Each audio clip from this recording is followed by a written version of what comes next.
Magandang hapon mula sa Pag-asa Weather Forecasting Center. Ito ng ating update sa magiging tayo ng panahon sa susunod na 24 oras.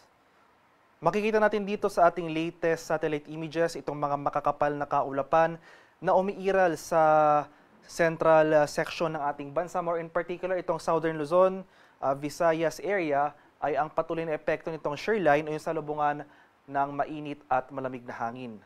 Kaya for the next 24 hours, starting ngayong hapon, makakaranas tayo ng mga kaulapan at kalat-kalat na pag-ulan, pagkulog at pagkidlat na dulot ng shear line dito sa buong Visayas, buong Bicol Region, buong Mimaropa at malaking bahagi ng Calabarzon, pati na rin dito sa area ng Dinagat Islands.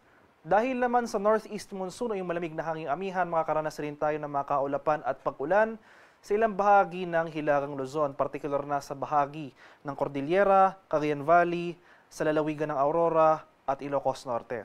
Sa Metro Manila at sa nalalabing bahagi ng ating bansa, makakaranas tayo ng maaliwalas sa panahon.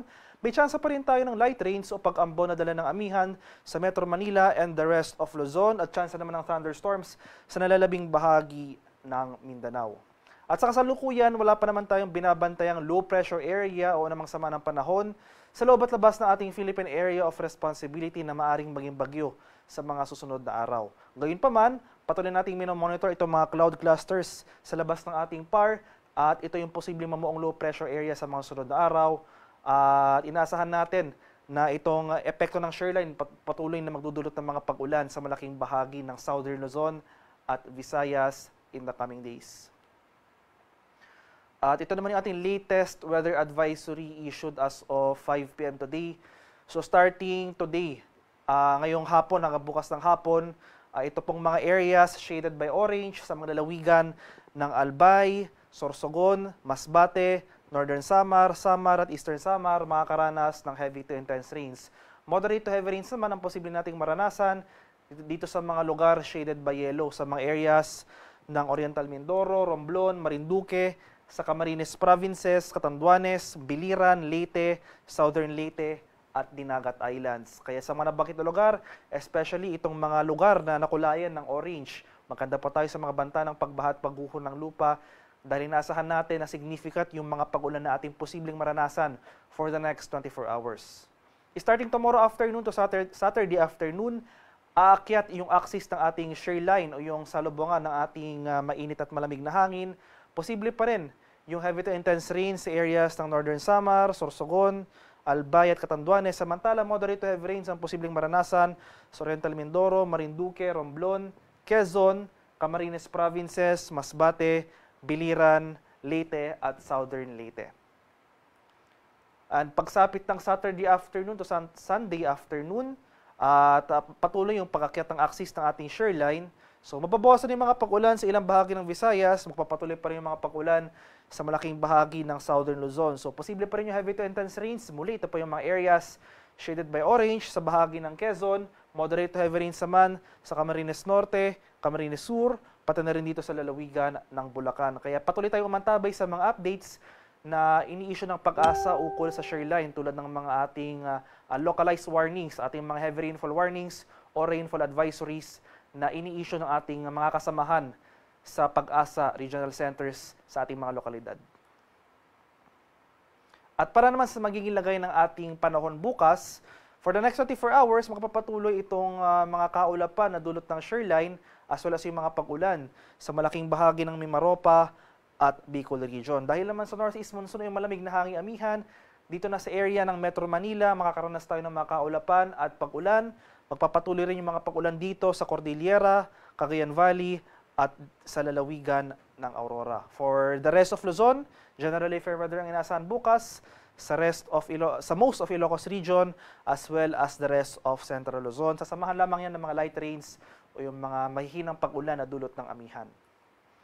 Sa bahagi naman ng Palawan, Visayas at sa Mindanao, dahil sa shear line, makakaranas tayo. Magpapatuloy yung mga pag-ulan na dulot ng nasabing weather system sa malaking bahagi ng Visayas, pati na rin dito sa bahagi ng Mimaropa. At dahil naman sa easterlies, bukas ng umaga hanggang sa tanghali, asahan natin itong mga kaulapan at kalat-kalat na pag-ulan, pagkulog at pagkidlat sa silangang bahagi ng Mindanao, sa mga areas yan ng Caraga at Davao Region. Pinaka-maapektuhan pa rin ng shoreline itong area ng Eastern Visayas, kaya maganda po tayo sa mga banta ng pagbaha at pagguho ng lupa dahil inasan pa rin natin na tuloy-tuloy ang pag-ulan na ating mararanasan. For the rest of Mindanao, magpapatuloy itong fair weather conditions, maliban na lamang sa mga tsansa ng isolated rain showers o yung mga biglaan at panandaliang buhos ng ulan na dulot ng localized thunderstorms. At sa kalagayan naman natin karagatan, as of 5 p.m. today, may gale warning po rin tayo nakataas dito sa seaboards ng Southern Luzon at Eastern Visayas. More in particular, may gale warning po tayo sa northern and eastern coasts ng Catanduanes, northern and eastern coasts ng Northern Samar at itong eastern coast ng Eastern Samar. Kaya sa ating mga kababayang mangingisda at may mga maliliit na sasakyang pandagat sa mga areas na ito, huwag po muna tayong pumalaot dahil makakaranas tayo ng maalong karagatan na dala ng hanging amihan. At para naman sa ating 3-day weather outlook sa mga piling syudad ng ating bansa, sa araw ng over the weekend or more in particular sa araw ng Sabado, magpapatuloy yung mga kaulapan na dala ng amihan sa most of northern and central Luzon. So sa mga areas ng Metro Manila at Baguio, asahan natin itong maulap na kalangitan at mga pag-ulan na dala ng northeast monsoon. Pero itong area naman ng Bicol Region sa Legazpi City, dahil naman sa shoreline, ito nga yung convergence ng mainit at malamig na hangin, magpapatuloy itong mga tuloy-tuloy at malalakas na kaulapan at mga buhos ng ulan.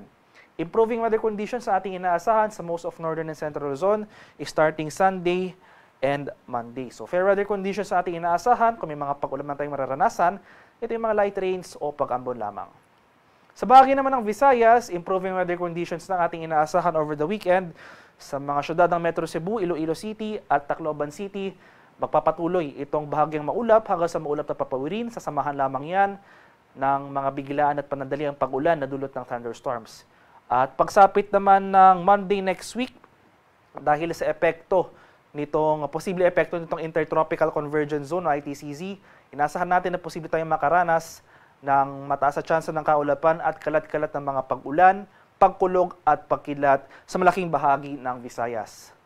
Sa areas naman ng Mindanao, for the next 3 days over the weekend, magpapatuloy yung maaliwalas sa panahon sa malaking bahagi ng Mindanao, fair weather conditions, mainit at maalinsangan, at may tsansa pa rin ng mga pag-ulan na dulot ng thunderstorms. Pero itong eastern section ng Mindanao, more in particular itong mga lugar ng Caraga at Davao Region, starting on Monday, dahil rin sa ITCZ, asahan rin natin itong mataas na tsansa ng mga pag-ulan. Inasahan natin yung mga pag-ulan na ito magtatagal ng buong araw, pero for that day, the rest of Mindanao, fair weather ang ating inasahan. At ang haring araw dito sa Kamaynilaan ay lulubog mamayang 5:58 ng hapon at sisikat naman bukas sa ganap na 6:23 ng umaga.